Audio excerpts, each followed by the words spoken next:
Yeah, what's up, everybody? This is your AEW Dynamite post show for Wednesday, March 24th. Tonight on the show, Darby retains the TNT title, Tay Conti gets a big win, and the Young Bucks turn their backs on Kenny Omega.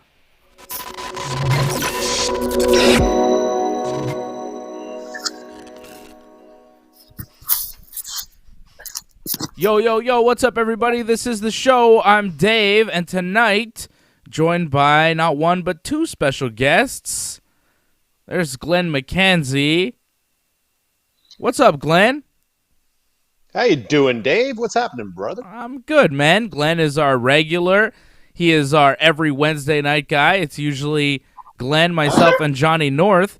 But tonight on the show, we're bringing in Glen. You're like a big deal in the Montreal Jiu-Jitsu community, but we're bringing in a big deal in the Montreal pro wrestling community. He's kind of like the Glen of pro wrestling. He is the Green Phantom, the hardcore hero. What's up, Big Green?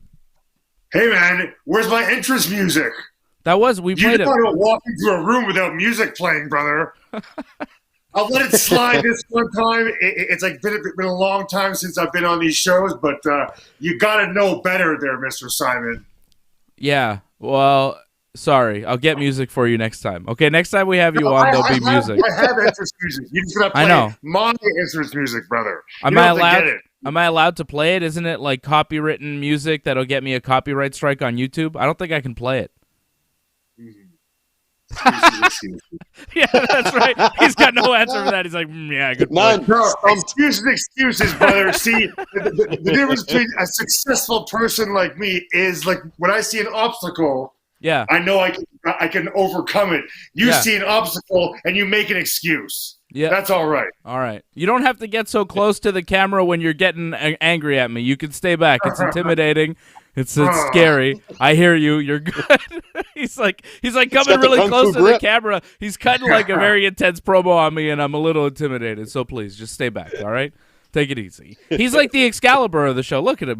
He's got a mask. You know, I'm like JR, a younger, slightly less handsome JR somehow. Glen is like the Tony Schiavone, and there is Big Green. Hey. He's our Excalibur, right? Although I'm in way better shape. Yeah. I never see Excalibur, like, I've never seen him without a shirt on. I don't know what he looks like, but I assume you're in better shape because you're jacked to the gills, so I believe you 100%. Green is a big dude, big, strong pro wrestler, and we're happy to have him here on the show. Man, it's been a while since we've talked pro wrestling together. We're talking about AEW Dynamite tonight. Green Phantom, what did you think of the show? I thought it was a very good episode of Dynamite. We had a lot of good wrestling matches. And when I'm looking at this show, we had Kenny Omega versus Matt Sydal. We had the Johnny Hungy, Darby Allin match, which I thought was a lot of fun.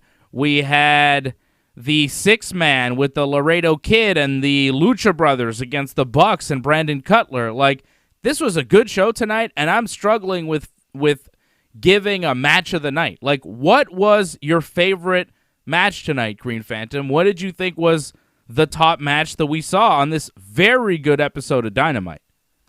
I mean, there was a lot going on. You know, there was a lot of little things I like. I don't think I could pick one match over the other.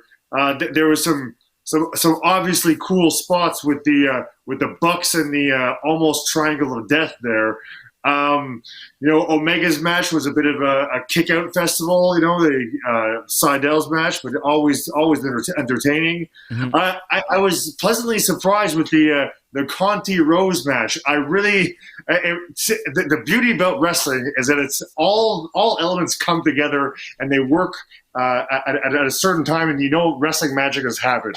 And the wrestling magic that happened in Conti and Rose is the finish, right? Yeah. So her DD tie, right? Fantastic. I got that once in Thailand. Yeah, a DD tie, and it was for the Conti of 3. Oh, boom! God. That call from Schiavone and that move together I just marked out hard. I really enjoyed that. I thought you were gonna. I didn't think you were gonna talk about the bad puns. I thought you were gonna talk about the emotion she showed after getting that huge win. It was like the biggest win of her wrestling career. She was crying afterwards. I really thought you were going there, but no, you just thought that the DD tie and the Conti of 3 was clever, which I like. It was very well executed, brother. It was very well executed. That's good stuff. That's really good.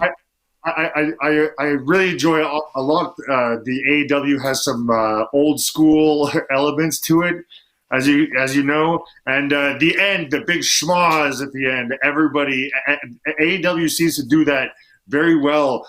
They have these big schmozzes at the end where everyone, like the locker room, kind of ends out, and it's still because of different factions here and this. It's a very complicated smorgasbord. And it's cool. That I think it makes a lot of sense in this anarchy chaos of the finish. You have all these storylines kind of passing in the night like ships and strangers. You know what I'm saying? Yeah, and I want to try and make sense of all that. We're gonna start at the top of the show. What happened here at Dynamite? We had Kenny Omega versus Matt Sydal in the opener. They did some really nice moves. You know, Matt Sydal is a very talented wrestler. I was impressed with how big Kenny looked next to Sydal. Like, I don't know how big Kenny is in person, but he looked huge next to Sydal. Is Sydal tiny? What's going on? Tell me. He's a tiny dude. He is, right? Yeah, they're all tiny. I mean, and right here, I'm not just tooting my horn, but I'm bigger than everyone in that roster except maybe what's that the Brazilian guy's name? Cesar Boner. Yeah, that's it. Is that really his name? Cesar Boner? No. Okay, I was going to say. That's my OnlyFans name. Cesar Bononi. Cesar Bononi. Archer? Are you bigger than Archer? Archer's a big dude, but you're tall. Sorry, Archer as well. Archer is a little taller than me. Yeah, it's close. That finishing move, stealing bastard. Yeah, he stole your finisher, too. Good God. He does it a little different. So you do it better. Kenny beats Sydal with the one-winged angel, gets the pinfall. I thought it was a good 10-minute opener. Kenny was on offense for most of it. Sydal tried fighting back. You know, he did his little moves here and there, but Kenny just kept cutting him off. Sydal never really got like a comeback in the match, right? He just he got beat up for most of it. He had like a few like little comebacks, but there was never a prolonged amount of offense for Sydal in the match, which I thought was good because you're trying to put Kenny over as the world champion. Sydal shouldn't get too much on Kenny. Like, it was a match. It wasn't just Kenny beating him up the whole time, but there was never any elements of Matt Sydal kind of going on a roll and looking like he was in charge of the world champion, which that's really where he should be. He's like an underneath guy. He's wrestling on AEW Dark. You know, he's not a guy that should be getting a ton of offense on the world champion, right? No, but he like still got in his finisher. You know, there was that falsie at the end there. I don't know what his move is off the top rope there, but he hit it. You know? But he's the pushing talent. You know, he's That's the one that. He's a little bit older. He's experienced. He's known. He was in the WWE. But he's not a guy that they're using as a top star. They're using him to kind of get people over, and he's good in that role. Glenn, what did you think was the match of the night? Did you have a preference over any of these matches? I didn't get an answer out of Green Phantom. I wanted a match of the night out of the man, but he's refusing. Maybe later. Yeah, I like the DD tie finisher as well. I wasn't that big of a fan of the match overall. I got to be honest with you, but the finish was great. But, I actually missed the Omega match. You guys are going to kill me for that one. Yeah, I came in late, and there's something wrong with my DVR. It didn't record. I heard it was amazing, but I love the Young Bucks match, man. That was amazing with the Lucha Bros. And, everything was good from where I would start watching. I started at the Young Bucks. So, that was my match of the night. I thought that was really good, too. I like that match. I think my match of the night, though, is going to have to be Johnny Hungy versus Darby Allin. I was on the edge of my seat during that whole thing. And Tony Schiavone at one point says, this is what AEW is all about. And I agree. I think that this company really showed its kind of final form in that Darby Allin John Silver match. It's two guys that no one had ever heard of outside of AEW, and they are stars, and they are main eventing, and they are killing it. You know, like Darby Allin was nowhere. And last week they did the same thing. They had Thunder Rosa and Britt Baker, two of their homegrown talents that, you know, Thunder kind of had a name for herself outside of AEW a little bit, right, with NWA, but this Darby Allin John Silver thing is really guys that have been in the company for a while, that have been built for a long time, and now here's Darby, he's a TNT champion, and here's John Silver, an up-and-coming star, and Silver came out on the losing end here after a code red in a very hard-fought match, great match, and you could see these guys doing it again in the future. I think that John Silver and Darby Allin are going to have long futures in AEW. They're going to be two of the main pieces going forward, and I really liked seeing that part of AEW. It's like, here are two guys that I'm fully invested in. I like them both. I think their characters are great. Their wrestling's great. Everything they're doing is fantastic, and they're main eventing a show for a title, and I'm all in. You know, pardon the pun, but I'm all in. You know what I mean? I thought that was fantastic. It was a very good match, and again, like I said, the schmoz at the end was fantastic. But the thing about John Silver, you know, no one's going to fill in for Brody Lee, you know. But ever since his passing, he has kind of been a leader of the Dark Order's resurgence. You know, he really has. Yep. He's fantastic. I think John Silver is the man. I'm such a fan of his. Everybody wondering what happened to Johnny North. Glen says he took him out. What's that, Phantom? I wish he was a little taller. John Silver, yeah. I mean, and a little greener. Yeah. Well, no, you know what? I mean, I don't. Depends what sense you mean greener. Like, not green as in inexperience. Green as in you'd like him to wear green. As in, get with the green, brother. You know? All right, I'm with the green. We're fully with the green, Phantom. All right, we're all with the green. Okay, but Glenn apparently has taken out Johnny North. He's taken full credit for Johnny North not being here tonight. Glen W.O. Oh yeah, cool. Yeah, but I think it's actually Green Phantom that took him out. Done. I've been waiting for years. I tried a few times. I thought I did it, and he just keeps coming back, that son of a bitch. Yeah. He's a tough bastard. I mean, I've never actually seen Glenn beat up Johnny North, but I have seen Green Phantom do it on a number of occasions, and it's always like, oh my God, I think he's going to kill Johnny North, and it's great. I love it. I love it every time. I love the Green Phantom. He's fantastic. Yeah, he's what a guy. Legend. The man is the best. Amazing, yeah. A lot of energy, man. It's just me and North. We just stare at the camera while Dave talks. Like, come on, man. High energy Johnny North. What are you talking about? Yeah. All right. It's the ficus. It's his ficus in the background. Man. Johnny's watching, all right? Johnny's watching. Take it easy, guys. We love joking, Johnny. Just kidding. I'm not joking. Bring it on, Johnny. I don't give a shit. So Hangman Page beats Cesar Bononi after the buckshot lariat, you know, squash match kind of deal, whatever. I feel like Bononi shouldn't have been the one to eat that squash. I know you want to give him some experience and some TV time, but that didn't do his career any favors whatsoever. And he's a big dude. I think they could have debuted. I mean, it wouldn't be his debut, but it would have been his singles debut, at least on Dynamite. Mm-hmm. And I feel like they could have done something to really showcase his size and strength and ability more than a squash match with Hangman Page. You know, I don't know. I mean, yeah, but Hangman Page, my girlfriend loves him, but he's still. I have a problem with littler dudes beating the shit out of big dudes so easily. You know, I don't know. With Hangman, it's believable. He's not that small. And to be fair, Cesar Bononi is the shits. He is terrible. I've never I knew you were going to say that.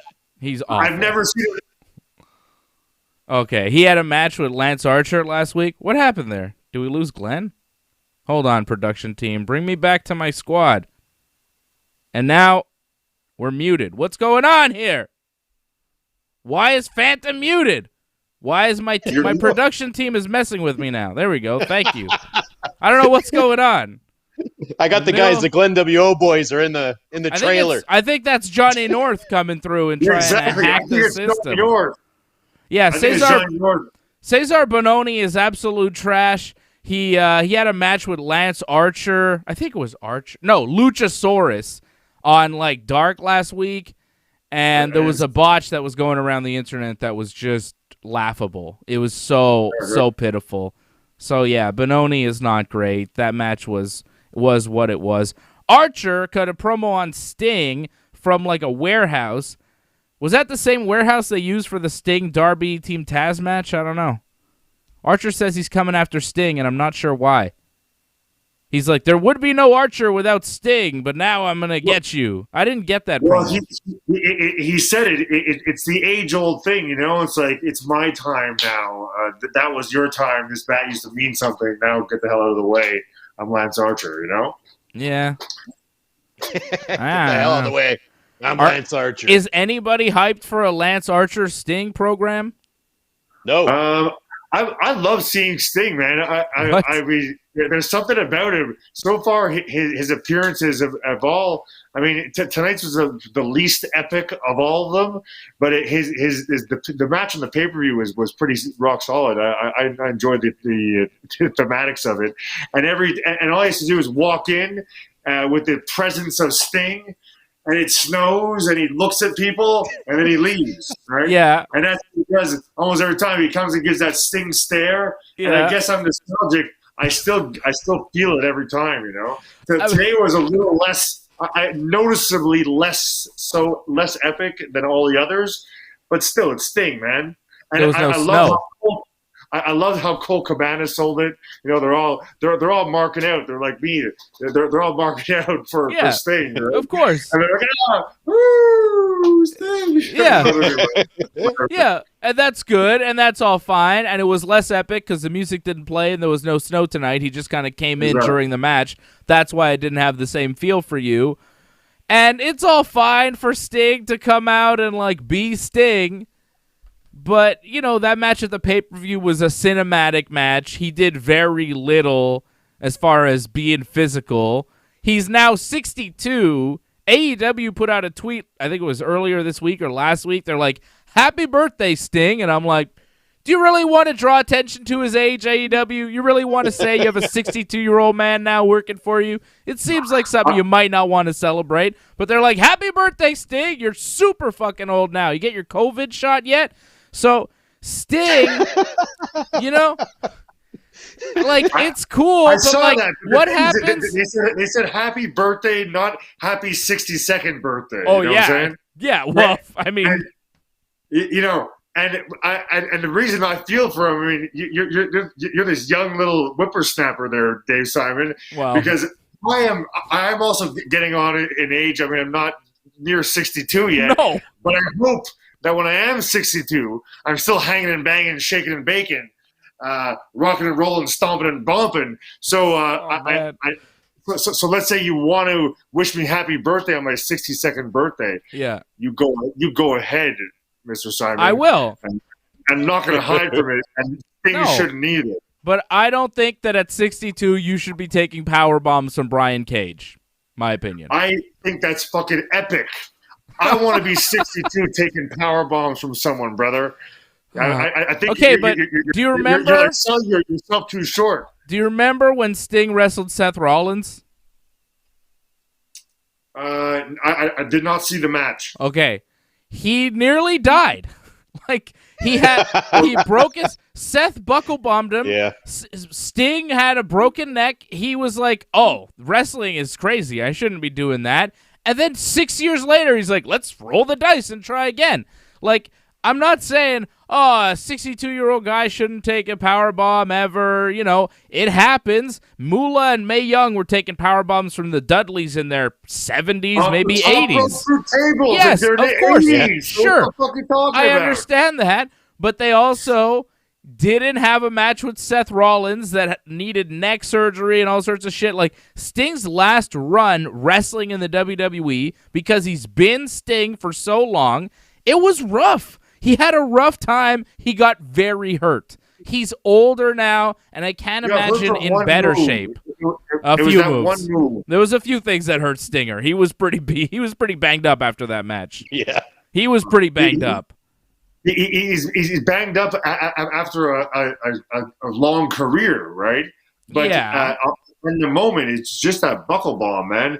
And Brian Cage's power bomb was nice and flat and safe. Yeah. The thing about that buckle bomb is there's that jarring at the end where it's not quite timed because you're like hitting a hard thing without a rebound. Mm-hmm. Whereas anything in the ring, if you execute it properly, you like have that shock absorption, and it's distributed perfectly. Like it was just well executed, and his moves in the pay-per-view, same thing. He did them in the middle of the ring, right? He did his stinger, was it Deathlock or Death Drop? Yeah, and a body slam. I think he even pulled off. And he did like a what do you call that? The flip over. Roll-up pin thing. What are you calling that? What are we calling that? Sunset flip? He did a sunset flip, and I don't think it was him. I think they used like a body double because it was a weird edit. It's true. I'm not sure that they actually, used Sting for the sunset flip on the pay-per-view. That was weird. Sure. But Lance Archer, super violent, murder hawk monster, right? Yeah. Suzuki Goon, right? Member of Suzuki Goon. Like, these guys are ass kickers. Now he has to wrestle Sting. How much ass can he kick of Sting? Like, what can he really do to this man? Lance is such a powerful beast. I want to see him fucking people up. I want to see him against Darby just, like, throwing him through everything. But with Sting, it's like, he's got to be careful, right? That might be it. Darby will come to Sting's rescue the way that he had his back. But Darby's involved in like a feud with everybody. Sting versus Sting. Who's Darby feuding with? Scorpio Sky? Because they had the match last week. Scorpio beat him up. Scorpio seemed to turn heel off of it. Scorpio cut a promo tonight. I don't know if Scorpio's still feuding with Darby or he's just turned heel off the match with Darby. Then Matt Hardy pulled Darby out of the ring tonight after their match. Darby, John Silver. Sky, and I fall asleep. Yeah, me too. Yeah, I don't get it. Like they seem to like him without falling asleep. Scorpio. Yeah. Oh, Sky. Yeah. His promos, even his matches. Like there's something about him where he's like he does everything fine, but there's nothing. He's a good wrestler. Yeah, but he's good all around. But he's not exceptional in any way. There's nothing I see where I'm like, oh shit, he does this and this that's better than anybody else. Like, what's the difference? Dave Simon, you and me used to watch Japanese wrestling a lot. One of my favorites, my girlfriend's favorite, Suzuki. Yeah. Right? Did you hear his criticism of WWF wrestling or WWE wrestling recently? No. It was a couple ago. He basically said what you're saying, like it is Scorpio Sky's problem, is that he's good at everything, but because he's good at everything, he's not bad at it at something. He's not great at something else, so he's just way too normal. Yep. You need to have something different, something weird or something, and he's just so blandly good. That's it. There's nothing. You need something that kind of separates you from the pack. Like Johnny Hungy, what makes him special, you say you wish he was taller. But the fact that he's that size and that jacked, the fact that he's that short and that wide and that muscular and he moves the way he does kind of adds to the package of Johnny Hungy. Like if he were 6 feet tall, I don't know if he'd be as entertaining, but because he's got, you know what I mean? He's got that size. You might say, oh, it's kind of like it goes against him. And yeah, he might not be the world champion, but that character kind of needs to be a short guy with giant arms. You know what I'm saying? You're right. Yes. I know what you mean. The faults. Yeah, exactly. He's a cartoon character. The look on him, it's tremendous. So the faults, you're 100% right. And I think that's one of my criticisms of a lot of WWE guys, like a Drew McIntyre. He's fine, but there's not a lot, or like Roman Reigns even. Like, they're fine, and they check all the boxes of, like, yeah, they can bump, and they have a few cool moves, and, you know, they look the part. But there's nothing where I go, oh, shit, I have to see him.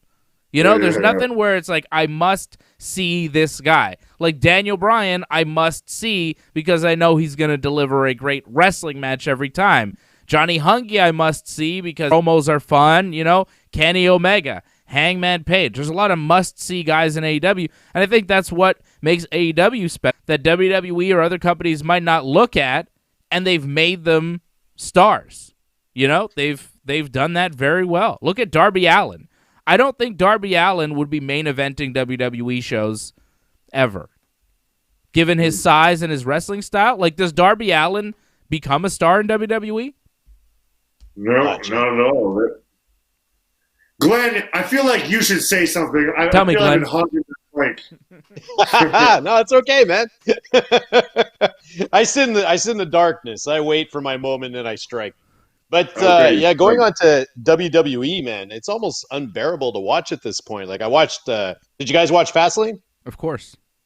Yeah. Well, God, what are they doing with the Fiend? The Fiend is the greatest thing that's come around in a long time. It was amazing with the Firefly Funhouse. I thought it was great. It was going off in a great direction, and then all of a sudden it got a little too weird. And they had to pull it back, and now I have no idea what they're doing. WWE talk. We're talking AEW right now. There. Yeah. Oh, okay. So AEW. So I'm just saying. This is what happened, Phantom. You shouldn't have thrown it to Glenn. He just derailed the whole show. That's what happens. This is why I got to steer the ship. All right, Britt Baker. Let's go back to AEW. Britt Baker. She had a killer match last week. I've been a fan of Britt Baker's for a long time. She's tremendous. Her promos are so good. Her matches are usually good when she's given that type of spotlight. And she was given a great spotlight last week.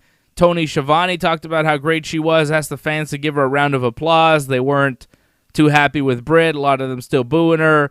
Britt says the fans are dumb, delusional, and disrespectful, just like Thunder Rosa. Britt says Thunder should be thanking her for allowing her to be part of the history that she wrote with her own blood. Britt says Thunder had the audacity to say that she put women on the map when everybody's talking about her. Britt talking about all the legends that have come out of the woodwork that are fans of hers now, and she's like, yeah, well, what took you so long? Says Mick Foley, thanks for the thumbs up, but it took you, Mick Foley, 20 years to become a hardcore legend, and I did it in one night. Britt Baker says she put AEW on the map.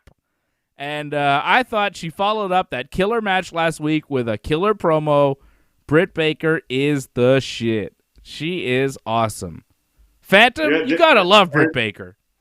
Yeah, she's awesome, man, and they've been banking on her since the beginning. She was the female star, even though she doesn't have a belt or whatever. They've been banking on her starhood. She's almost like one of those. She doesn't need a belt to be over, you know. Like, honestly, like, what's a belt going to do for her? She's over already, and they've been banking on her to be that woman star since the beginning.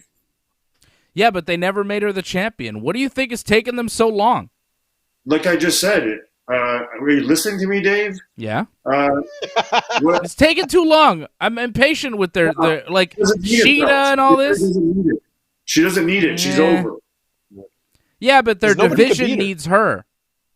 Eventually she'll get it, but she really doesn't need it. No, honestly, it's better. It's better her because it gives the title another set of eyes, another reason to be. Once it's around Britt Baker, both these things you look forward to come together. Then it's only one thing to see. We're gonna have a title over here, Britt Baker over here.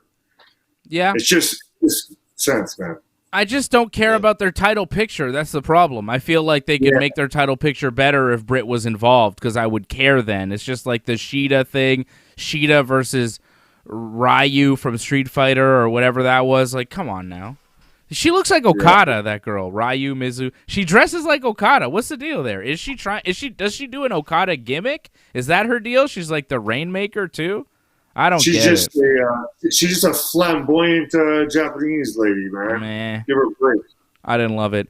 Douglas Hepburn says Britt Baker has it. Shout out to Douglas Hepburn, member on the chat. Shout out to everybody in the chat. I see you, Craig Paquette, Doug Hepburn, Angelo Contagonis. Shout out to all the members. Don't forget to become a member of the team. Go to donate.ringsidereport.net. You can go to merch.ringsidereport.net as well. Get some of this merch. I got a cup with my face on it. You know what I'm saying? Phantom, you got merch. We should sell your merch at merch.ringsidereport.net. Like the video. Subscribe. Leave a comment. Click the bell. Get notified. You know what I'm saying? We're here all the time. I'm going to be here tomorrow night, and I'm telling you guys, I'm giving you winners tomorrow night. Tomorrow night, 8 p.m., you want to be here. Ringside Report MMA. We're going to preview UFC 260. I'm giving you winners. I've watched, 20, 30 fights in the past couple of days, getting ready for UFC 260. I feel ready. I've been doing a lot of tape study on all sorts of guys. I'm prepared. I'm prepared for UFC 260. Is Stipe You got to give me prepared? your link, huh?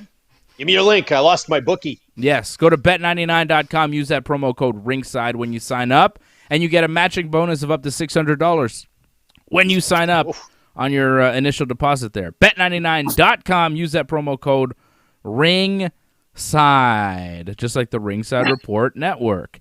Christian Cage, Captain Charisma, King of the Peeps, backstage with Brian Pillman, Griff Garrison, and Top Flight. And I know what Christian's thinking.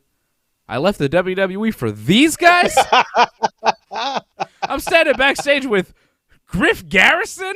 I mean, I used to stand backstage with, R-Truth, and now it's Griff Garrison? Come on.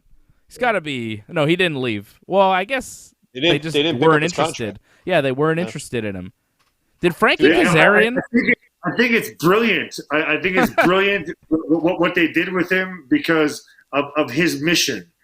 He wants to elevate the company and elevate people. Mm-hmm. And eventually he'll be gone. And, he definitely is trying to give these guys a bit of the rub. You know what I'm saying? Yeah. No, he's a good guy.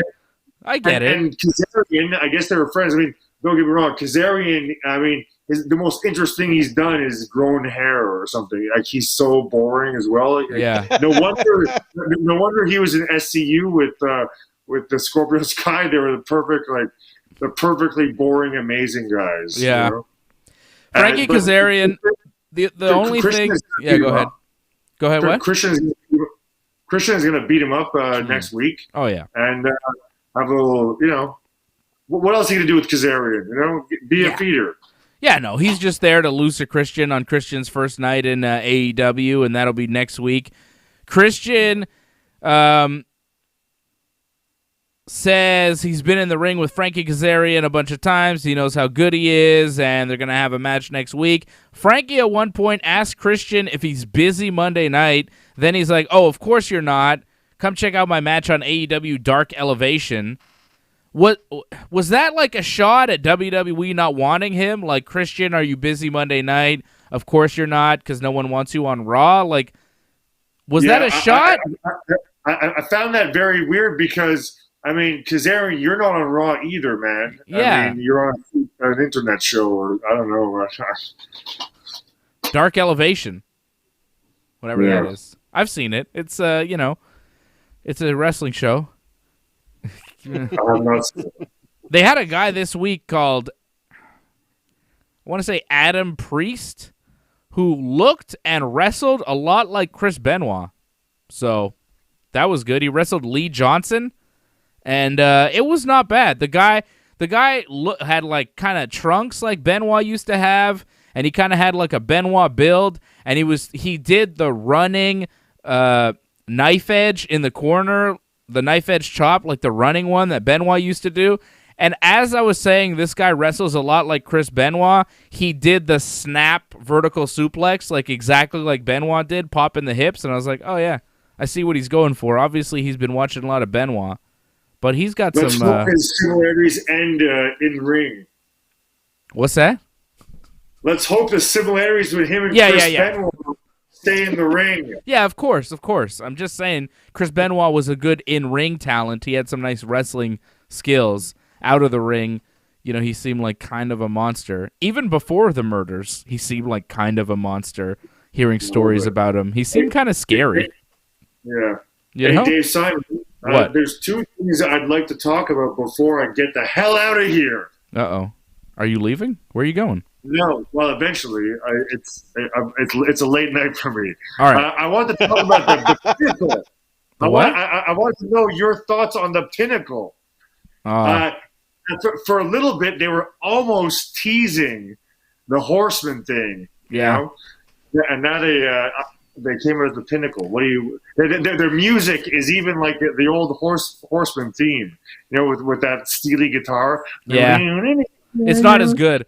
That old Horseman theme is like one of my favorite wrestling songs of all time. It is so good. Galloping Horses.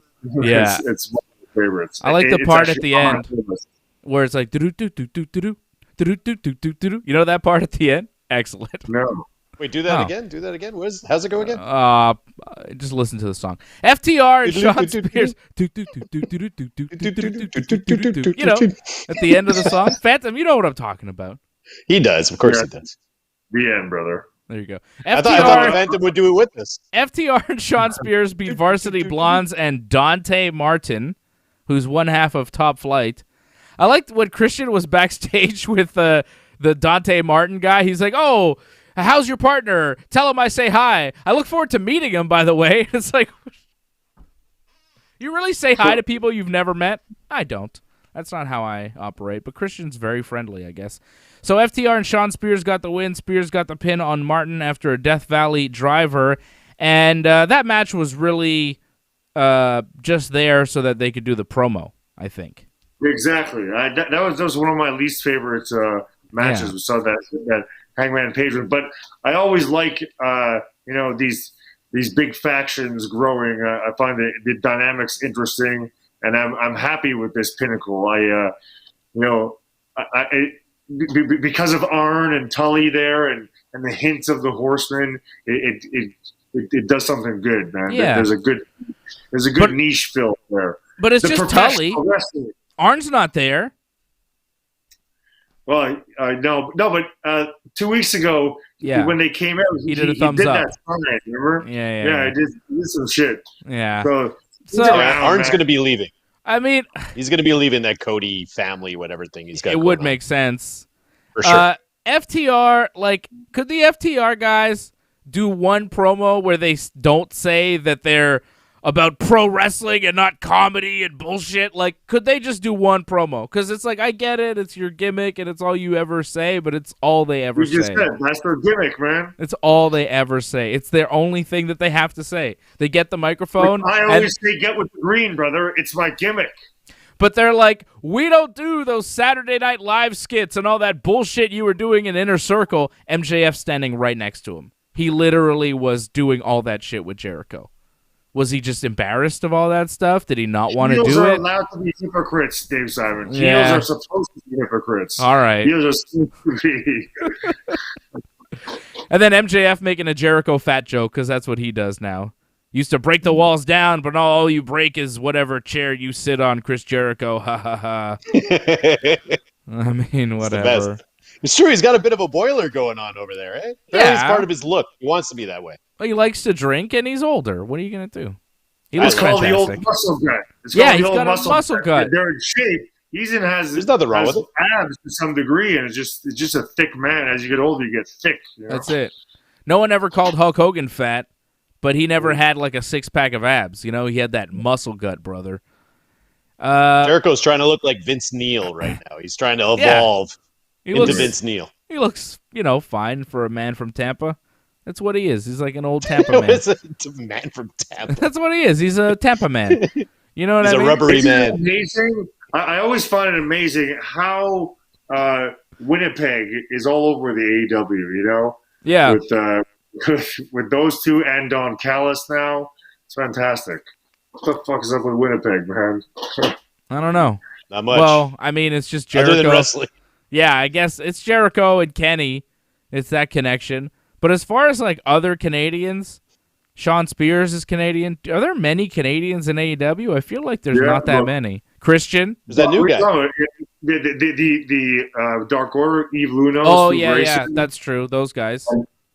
Don Callis, of course. Yeah. So there's the 3 guys from Winnipeg. Oh, yeah, Ethan Page from Toronto. What's his name? Sean Spears is from Ontario somewhere. You've got the Dark Order dudes. Oh, yeah, there's some Canadians. There's a few. And Christian, of course. Christian Cage. QT Marshall is from somewhere. He did this whole big promo with Tony Schiavone. Says he's done all this work for AEW, and he makes sure Cody's coffee is hot all the time, and he's doing all this work, and Cody gets to lie down with his wife. Cody's friend. Cody's friend. He's like, yeah, everybody knows me as Cody's friend, and that's all fine, but Cody gets to go to his wife at night while I have to go to work, and my wife sleeps alone. And then his wife is sitting there in the crowd for some reason, and QT wants an exhibition match with Cody so he could prove that he can hang and get out of Cody's shadow. He said he's not going to take meaningless bumps if it has to be in Cody's shadow. What do you think about wrestlers on a wrestling show talking about taking bumps?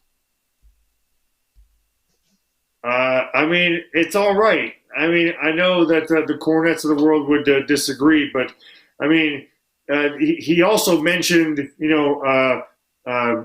being booked kind of to win the first bunkhouse match or whatever, or getting these opportunities, from the powers that be. It didn't start with Vince Russo saying this shit, but it's a fine line. I have to say, it's a fine line, and I don't think he crossed it, so he's good. I thought his promo was all right, man. I agree with you. I don't think he crossed it. I thought his promo was good. It was passionate. It felt real. He was, well-spoken, didn't stumble over anything. It was really well done. Cody came out in a suit. He's got his arm in a sling, which I guess is from the Pentagon match when Penta last week snapped his arm and Cody didn't sell it for shit and rolled him up immediately with that arm and pinned him and won. Now, for some reason, Cody's selling it? Like, what? Pardon me, Cody? It was the adrenaline. He didn't feel it. I guess. That was weird. Adrenaline of the match. The fans really started chanting Cody's friend when he said it. When QT's like, I don't want to be known as Cody's friend, so the fans started chanting it. And then when Cody came out and he said something like, you're like not just my partner, you're my friend. And then they started chanting again, Cody's friend. And he was like, okay, come on, guys. Yeah, I have a feeling they're going to run with that a little bit. What's this about? But they're doing a match next week. Cody says they'll do an exhibition match, but if I have you in Crossroads or in a figure 4, I'm just going to let go. I'm not going to hurt you. And Arn Anderson will be the referee, and you might be my best friend, and I love you, and then they shake hands. Okay. What? I don't understand what kind of match this is going to be. Cody's just going to have him beat several times, and then he's just going to roll him up with a pin. He's going to have him nearly in terrible moves and then roll him up, or QT's going to punch Cody and Cody's going to have to fight him. What do you think they do here? QT's going to get mad and try to hurt Cody, right? Exactly. So when Cody releases, QT won't be releasing, and QT's going to end up hurting him, maybe that shoulder again, right? Yeah. I think Cody in AEW so far, the long sell usually is where they're at, because the short sell, they don't sell anything right away almost. Yeah, they're not hurt in the moment, but a couple weeks later, that's when they really feel it. The old saying, I'm going to feel that tomorrow? That's AEW's motto for pain. Only feel it tomorrow. Only. So Cody and QT will have this match next week, and it feels like it's not going to end next week. The promo was good tonight. I just don't know what kind of appetite the AEW audience really has for a QT Marshall Cody Rhodes feud right now. again, Cody's going to be trying to elevate him, man. Yeah. And speaking of promos, this show was heavy on promos. There was a lot of different promos on this show. You had that Eddie Kingston one. You had the Britt Baker one. You had obviously the Omega stuff. You had the Pinnacle stuff. You had the QT stuff. You had the Murder Hawk stuff. It's like a lot of promos. It's a heavy promo show. Yeah, but good matches too. Like, right after this Cody QT long promo, we had Laredo Kid and the Lucha Brothers beating the Young Bucks and Brandon Cutler. Kid hitting Cutler with a Spanish Fly. I want to talk about that match for a second. Yeah, great match. There's like all kinds of superstar names that for some reason Brandon Cutler sounds so lame that you knew he was going to take the pin. Well, that's the guy. He's also Brandon Cutler. Yeah. If you also watch AEW, he takes all the pins. Like, the guy never wins. Nice to see Laredo Kid back in AEW. Seems like he fits in a lot better with the Lucha Brothers. Like, that trio makes a lot more sense than Pac with the Lucha Brothers, but apparently Laredo Kid was only brought in because Pac has an ankle injury. But I like those three together a lot. Yeah. Yeah, no doubt. Similar styles. Yeah, and they all wear masks. Like, you'd fit in well with those guys, too. I mean, different style, but the mask. Similar facial features. Covered. I can't tell what face. I can't tell what face he's making at me, but I think it's angry. I can't tell. I don't think it's angry. A good one. I don't know. He adjusted the camera lower too, so I don't know what's going on here. It got intense. Phantom's camera is slowly getting lower. Oh, now it's getting higher. Oh, what's he going to show us? We're back. Phantom only fans is coming up. So camera gets lower and lower till we get to the Green Phantom only fans, and then things take a turn, and then we have to shut the show down. I need to plug in my computer. Ringside Report dark. All right, he's going to plug in his computer. He'll be back, and now we get to see all his cool stuff, paintings of Phantom, and belts of Phantom. He's going to plug in his deal. Plant. Kenny he's got Omega. A blender on this side there. Oh, he's got a Hangman Page toy. Look at that. There it is. Green nails. Cool. I don't think that's him. I think he's got somebody with him. Yeah. He's got someone else. That's somebody else. It's a lady who also commits to the green. Committed to the green. You know what I'm saying? Committed to the green. Now, there you go. There she is. Kenny Omega. I was going to say it. What? I thought the Phantom had very dainty hands for a second there for a big guy. I don't think so. Kenny attacked the Laredo Kid. Kenny attacks Laredo Kid after the match with the microphone and the title belt, and he gets on the microphone, and he says 3 years ago he chose to stay with AEW because of the Bucks. He didn't want to go to greener pastures in New York, talking about WWE. Kenny says they chose Brandon Cutler over him, and he's going to give them one more chance to throw up the two-sweet and show that they're still with them.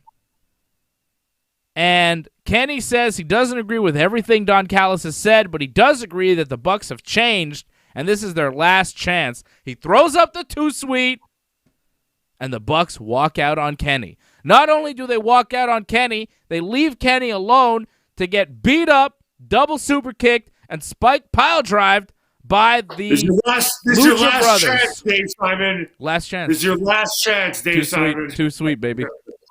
Too sweet. Forever. I can't find the center of my camera. There it is. For life. All right.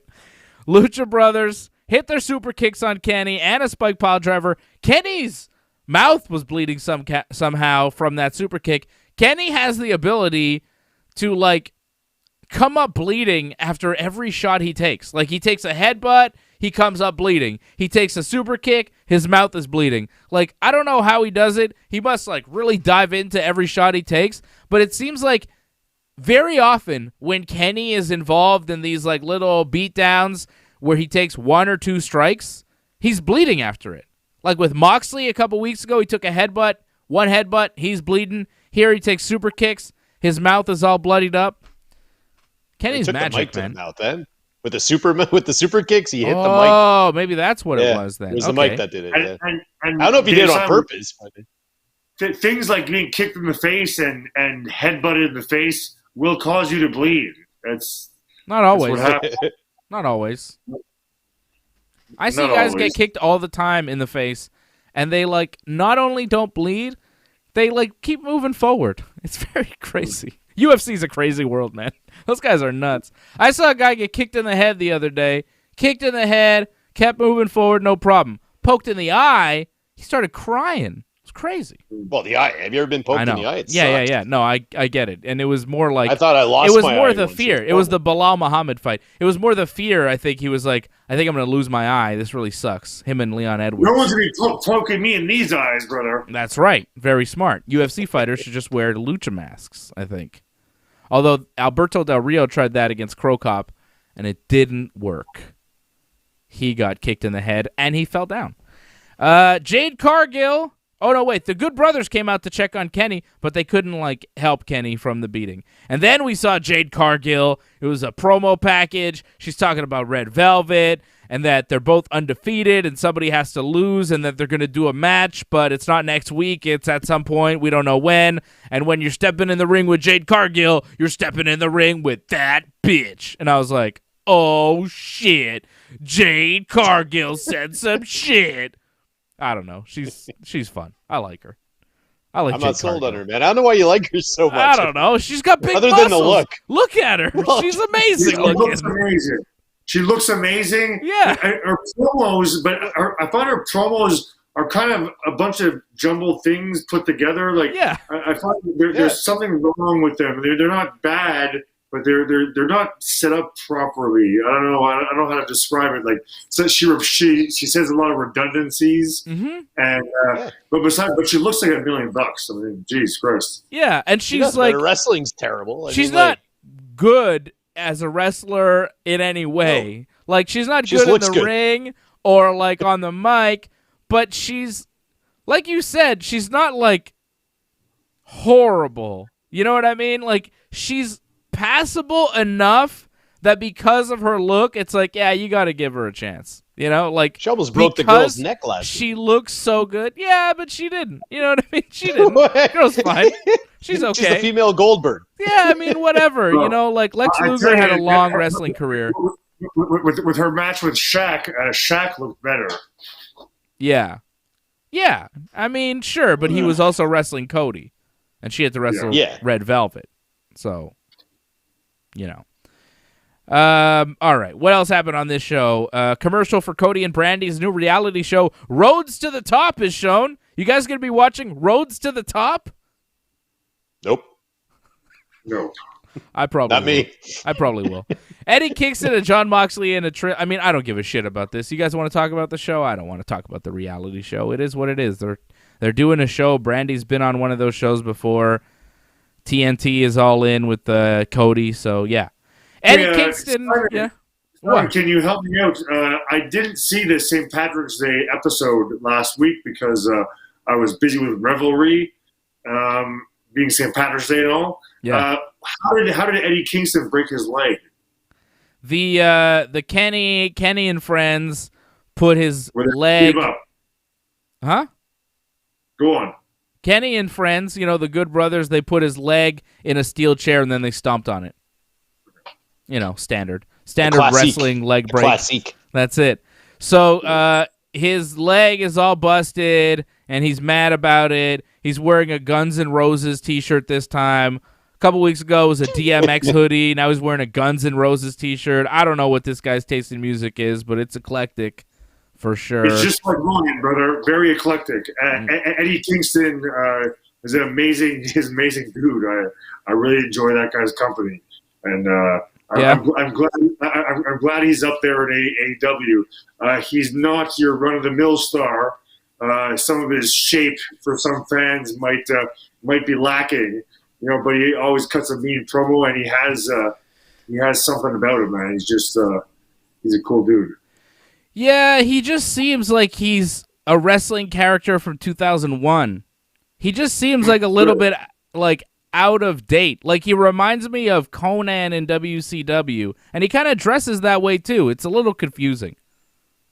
He seems like from a different time. Really, yeah? Yeah. It's a good comparison with Conan, though. That's true. He reminds me of Conan. I was figuring you should put him with LAX or something, you know what I mean? Yeah. Yeah. He belongs there. He's he's all right, but again, you guys are trying to separate them all. Why can't someone be eclectic? You guys, maybe you're the one who's stuck in 2001, Simon. Maybe you can bring it. No, I just feel like a lot of because Conan, when he was in WCW, he kind of had like good promo. He dressed very similar to Eddie Kingston with the front tied bandana, like he was Tupac, even though Pac had been dead for years. And like he wasn't in great shape, like Eddie Kingston. They kind of have a similar build. That's kind of, similar build and similar ring attire. There's a lot of similarities between him and Conan. I didn't even, and I'm not, is Eddie Kingston Spanish speaking? Is he Puerto Rican? I don't understand because he seems like he might be Puerto Rican, but I don't know. I'm not sure. He's a New Yorker. Yeah, he's just from New York, so I don't know. I don't really see the mix of everything. The Conan thing. I just think he's everything. He's every man. Yeah, I don't relate. I don't know. He seems a little odd to me. I relate to him. All right. Well, he works for you, and you've hung out with him, like you know him. Yeah, well, he wrestled at IWS a few times, and when I went down and wrestled in the States a few times, we were on the same card. All right. Yeah. Tay Conti beats Nyla Rose with a pinfall after a DDT. Thought the match was all right. Conti cried afterwards. Vicky Guerrero grabbed Tay after the match. Nyla Rose attacked her. Sheeta made the save. And then the Bunny showed up and attacked Sheeta and Conti with the kendo stick.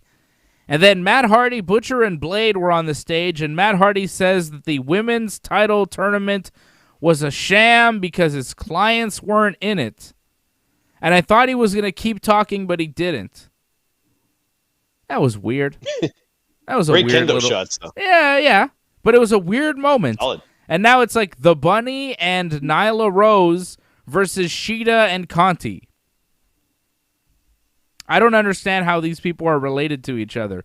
Are Nyla Rose and Vicky Guerrero part of Matt Hardy's group? Or are they just associates? What's the story? Who knows? It's intriguing. Who knows? Is it? I think with AEW that they do this a lot. They kind of present things that they're not exactly sure where it's going to go, and then they try to make it kind of develop organically in some way. They kind of let it kind of ride type thing. And I feel that this is one of those situations. They're not exactly sure where they're going to go with this, so they'll just see. We'll just kind of see where it goes.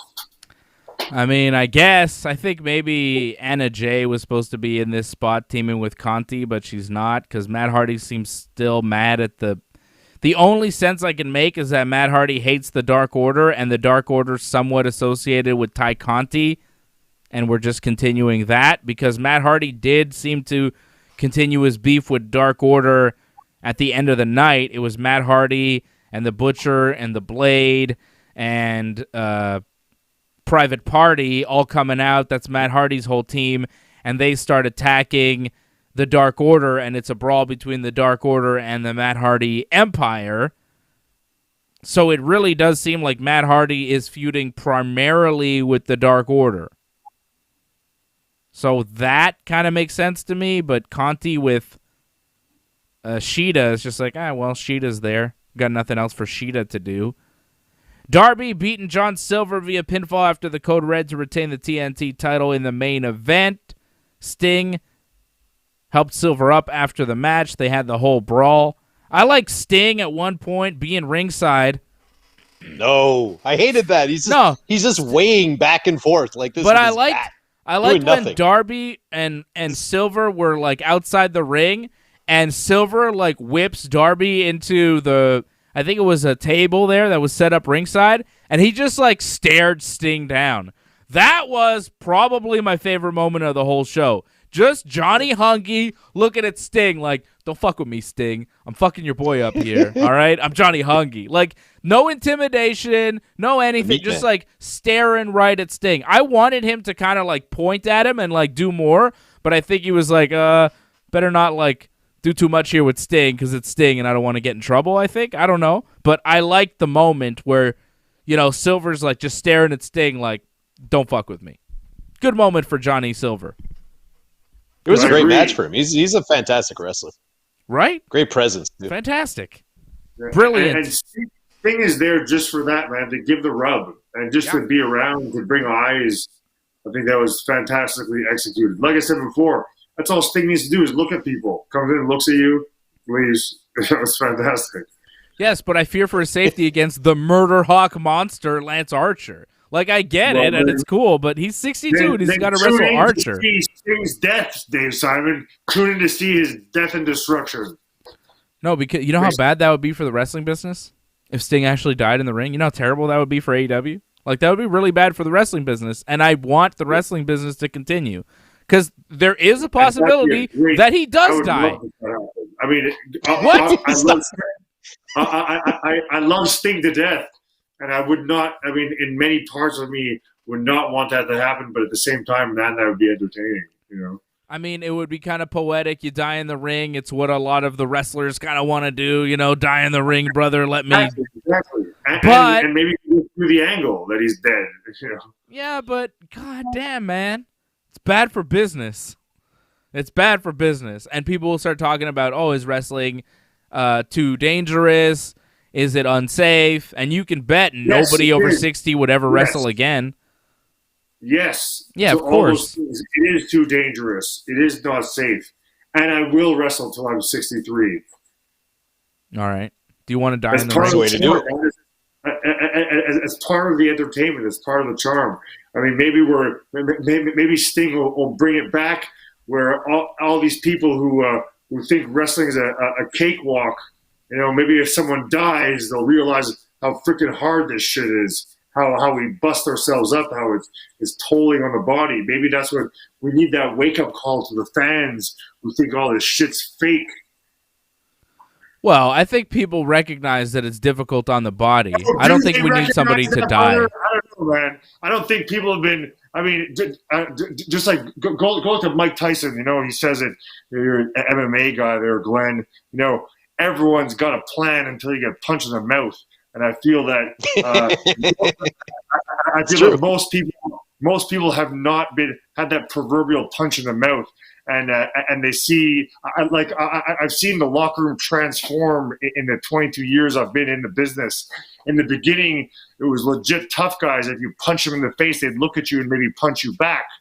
Now, if you punch a guy in the face, for the most part, you know, you would get some crying and, hey, promoter, he punched me. I mean, it's just a different way of life. It's a different, not that I'm condoning going and punching people backstage in the face, but I'm saying that there's. I condone that. But I condone violence. It's definitely a different frame of mind now, from what used to be legit, be able to take a punch, to more now legit be able to take a backflip. You know, there's a different mentality there. Sorry, is this is this Undertaker? Mark Calloway, reveal yourself under that mask. Maybe a little bit.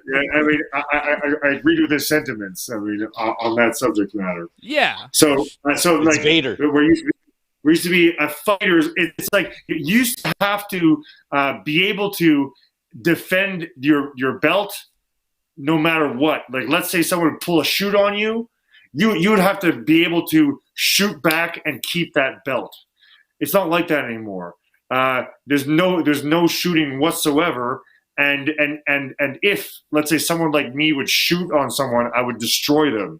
Just fucking destroy them. There's no shooters left, if you will, you know? Not that with this pro business, you can't go around shooting on people, but they've lost the ability to, even if they wanted to. Yeah, well, I know that. I mean, I've seen pro wrestlers, and as a, I don't know, Glenn, are we shooters? Jiu-jitsu guys, are we shooters? I think Glenn's a shooter. I'm a shooter. We know how to shoot, brother. Fucking sniper. Yeah, Glenn is a fucking sniper. Glenn is no joke. Phantom, I don't know if you know, but Glenn is like a killer. Yeah, my students compare me to the Cobra Kai guy all the time. He's like, Glenn, even the little kids. Yeah. Glenn is a shooter. Glenn knows what you're talking about. You know, Glenn is, you know, he's competing all around the world as a black belt in jiu-jitsu, so he's not fucking around. And, you know, I see a lot of these holds being applied in pro wrestling, and it's just... guys don't look like they can apply holds. Guys don't look like they know what to really do to really defend themselves. And you're right, there is a lot of this backflip bullshit more How than did Darby Allin get out the rear naked choke? That was locked in. Yeah. Hooks. There you go. Come That's on. why, like, Darby Should've went to Allin's sleep. cool, and I like the stunt wrestling, and that's all fun, and I like the Young Bucks, and I like the Ray Phoenix, but I like Daniel Bryan better. I like Zack Sabre Jr. better. I like Jonathan Gresham better. Like, I like that style of wrestling, old school, technical wrestler, shooter style, because it looks the most realistic to me. A lot of that other shit looks like bullshit. Like, if you punch a guy in the face, like what you were saying before, Phantom, there's a lot of these kick-punch club wrestlers out there that throw, like, 50 kicks, 50 punches per match, but they don't leave a scratch on their opponent. That's not believable to me. I want to see you stretch a guy. I want to see you putting him in some difficult positions and try to pin him and, work some submission moves. That's the type of shit I like. Daniel Bryan does that type of stuff. There are some good wrestlers out there that know how to work a real scientific wrestling style. But, like I just said, technical wrestlers. When I was growing up, used to hear the announcers in wrestling talk about, oh, this guy is the best technical wrestler and Mr. Perfect and Ric Flair and they're technical wrestlers. When's the last time you watched pro wrestling and even fucking heard that term? There's so few and far between guys that can actually apply a hold legitimately that the technical wrestler has disappeared. It's extinct in professional wrestling today, which I think that's a major problem. I like guys that can legitimately defend themselves and look like they are legitimately wrestling when they're in there in the ring. Guys like I said, Daniel Bryan, but even WWE has guys like that. They've got Chad Gable, who went to the Olympics for wrestling. Otis, who's a Greco guy who was pretty good. Of course, Brock Lesnar. Like, there are guys out there that know what they're doing, but, it's not a prerequisite anymore in professional wrestling. In professional wrestling used to be, when you were done amateur wrestling, you would either be a coach or turn pro. Now you've got MMA, and I think MMA is one of the reasons why pro wrestling isn't as tough as it used to be, because a lot of the tough guys that used to not have an avenue to make money, now they just go fight. They're like, oh, well, I can't compete anymore. Oh, no, wait, I can. I'm going to go fight for real. And a lot of these, that's why pro wrestling is what it is, because the UFC is now an option where when we were growing up watching pro wrestling, there was no UFC. So the toughest of the tough, like the Mr. Perfects and the, whoever, that the real shooters, the amateur wrestlers, the Bob Backlunds of the world. Like, don't tell me Bob Backlund wouldn't have been a real fighter when his amateur wrestling career was over, right? Chicken wing. You like made a great point about how the best amateur wrestlers eventually, or even it was weightlifting too, as a certain element of that too. Once their careers were over, in that they came to professional wrestling. Now you're going to start seeing, and you have, especially in Japan for longer, but the MMA, retired from MMA, then you come to wrestling. You know what I'm saying? So there's that. But also transition. in Japan, when they're kind of training their young wrestlers, they make them fight. They're like, yeah, well, you have to learn how to really fight first before we teach you how to do the pro wrestling stuff. And it would be good for you if you did a couple MMA fights. Like Shinsuke Nakamura he's 2-0 in MMA. Why did he do MMA? He did it to be a better pro wrestler. And that, that's the Japanese mentality, and it's, I think, where it should be. And that's why pro wrestling used to be so good, is because you used to have a bunch of guys that were legitimately tough, that could legitimately defend themselves, and now you have a bunch of guys that aren't so big that play video games and do flips. And, some of them can legitimately defend themselves, but some of them cannot. And it is painfully obvious with some of them. So still got Ken Shamrock floating around out there.